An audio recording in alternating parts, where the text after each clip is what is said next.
Christmas morning, missiles fall on a forest in northwest Nigeria, no press conference, no clear numbers, no confirmed enemy. 2 weeks later, the smoke is gone, but the questions are still burning. I'm Fareed Zakaria. And when the United States uses force, the world expects precision. Instead, we got silence. Washington said it hit ISIS. Donald Trump said it was about protecting Christians. Nigeria said almost nothing. On the ground, villagers tell a different story.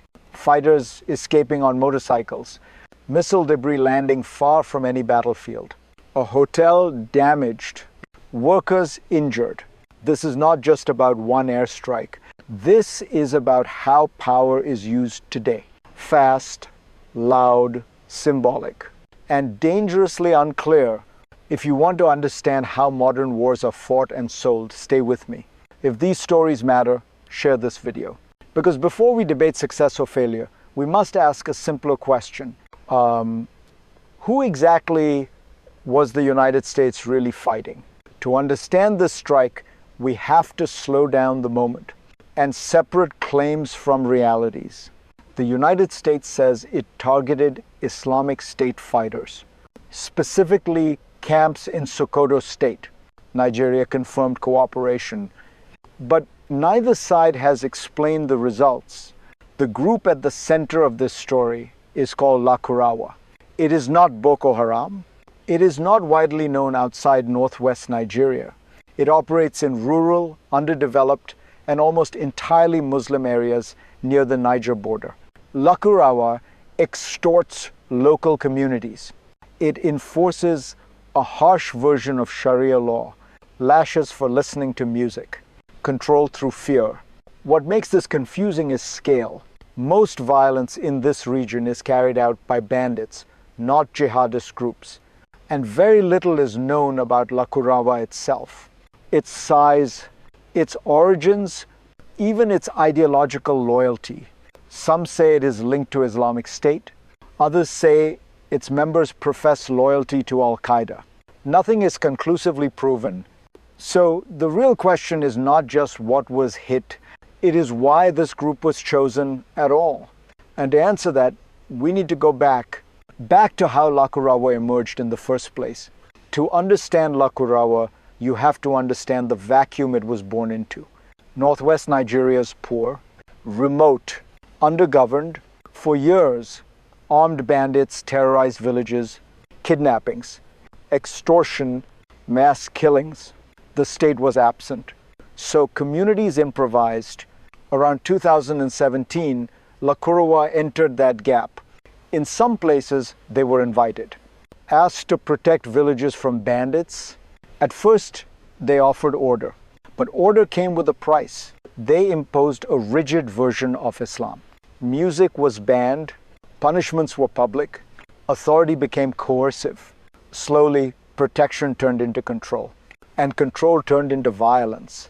Researchers say senior members came from Mali or Nigeria. Locals noticed foreign accents, different languages spoken in private. No one agrees on how many fighters they have. No one agrees on when the group truly formed. Even the meaning of the name Lakurawa is disputed. What is clear is this: the same conditions that allowed bandits to thrive allowed Lakurawa to grow. Poverty, insecurity, the absence of the state. And once groups like this take root, force alone rarely removes them. Which brings us to the moment everything escalated. The airstrikes? The strikes came without warning. Christmas Day. American aircraft. Targets deep in the forests of Sokoto state. Washington called it a success. Multiple ISIS terrorists killed, the US military said. Donald Trump went further. He called them perfect strikes. But on the ground, the picture fractured. There were no official casualty figures, no names, no photos, no independent verification. One researcher spoke to a Lakurawa member. He was told nearly 100 fighters were killed, 200 more missing, survivors fleeing toward Niger. These claims could not be confirmed. Nearby villagers saw something else. About 15 motorcycles, 3 fighters on each, racing through their community. Then came the debris, missile fragments falling on empty farmland far from the target area, a hotel damaged hundreds of miles away, 3 workers injured. This is the first crisis moment. Not just the strike itself, but the uncertainty it created. When force is used without transparency, fear spreads faster than fact. And that uncertainty sets the stage for a deeper question. What was really driving this decision? To answer that, we have to look beneath the strike, past the explosions, into the logic of power. Lakurawa was not the most dangerous group in Nigeria. It was not the most infamous. Boko Haram remains far more notorious, more lethal, more visible. So why Lakurawa? Because in modern warfare, symbolism often matters as much as strategy. Donald Trump had long accused Nigeria of failing to protect Christians. That message resonated deeply with his evangelical base. A jihadist group, even an obscure one, fits that narrative cleanly. 2 US officials later described the strike as a one-off, a way to show action, a way to claim moral clarity without proving complex links. As one Nigerian security analyst put it, if you hit bandits, you must prove intent. If you hit jihadists, you don't. This is the hidden mechanism. Target selection shaped by political messaging, by simplicity, by optics. The strike did not resolve Nigeria's security crisis. It performed something else. It sent a signal. And once signals replace strategy, consequences begin to ripple outward. That brings us to the second escalation. The second crisis did not arrive with another explosion. It arrived quietly, across borders, inside fragile systems. After the strikes, fighters did not disappear. They scattered. Some reportedly moved toward Niger. This is how pressure works in weak regions. You squeeze one space, violence leaks into another. Nigeria's northwest sits on a porous frontier. Little surveillance, minimal coordination, armed groups move faster than states. And while the world focused on Trump's words, Nigeria's reality stayed the same. Gunmen killed more than 30 people in Niger state. Abductions continued. Students were taken from a Catholic school. Hundreds held, freed only weeks later. The strike changed headlines. It did not change conditions. Military force, used alone, fragments, threats. It rarely ends them. Instead, it creates motion, displacement, retaliation, new alliances. This is the danger of one-off interventions. They disrupt without stabilizing. They punish without resolving. And the cost of that instability is not paid in Washington. It is paid by ordinary people. Which brings us to the most important question of all. What does this mean for you if you live there? If you live in northwest Nigeria, this is not an abstract debate. This is your life. You wake up unsure who controls your road. Bandits, militants, or no one at all. You hear jets overhead, but you don't know who they are targeting or where the missiles will land. You are Muslim, but you are punished by an extremist group. You are Christian, but you are told the strike was done in your name. Your children walk to school through fear. Some never return.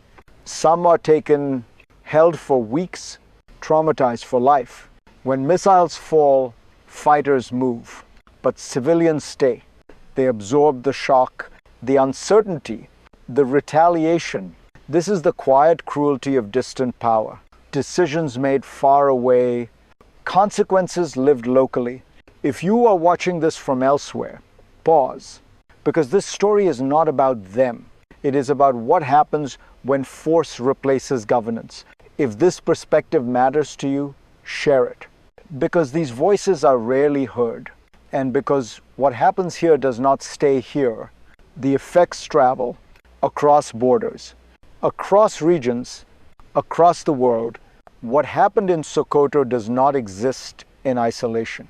It fits into a wider pattern of global power and global consequences. When the United States strikes in Nigeria, neighbors pay attention.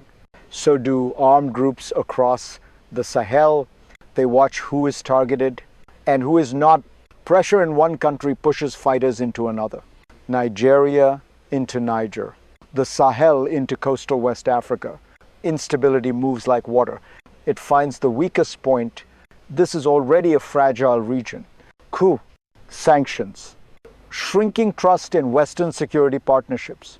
Every opaque strike feeds a narrative. That power is arbitrary. That force is political. That local lives are secondary. And beyond Africa, the pattern continues. Nigeria, then Venezuela, then Greenland, a foreign policy that is unpredictable, militarized, personalized. For allies, this creates anxiety. For adversaries, opportunity. Global order is not just maintained by strength. It is maintained by legitimacy, by clarity, by consistency. When those erode, even powerful actions weaken the system. And that leads us to the hardest question. Where does this path actually lead? Because the future now branches in three very different directions. There are three possible futures from here. None of them are guaranteed. All of them are already forming. The first is the optimistic path. Nigeria strengthens governance in its neglected regions. Security is paired with schools, with roads, with the presence of the state. Groups like Lakurawa lose relevance, not because they are bombed, but because they are no longer needed. The second is the middle path. The most likely one, airstrikes continue. Armed groups adapt, they fragment, rename themselves, cross borders, violence becomes chronic, manageable, but never resolved. Then there is the worst path. Symbolic force replaces strategy. Entirely, governance continues to fail. Foreign strikes radicalize new recruits.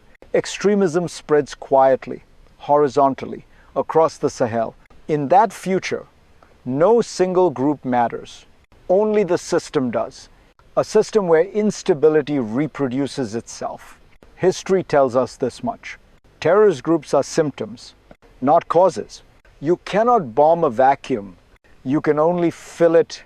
And that brings us to the final insight. What this moment really teaches us about power, responsibility, and the choices still ahead. This strike will be remembered less for what it destroyed and more for what it revealed. Power today moves fast.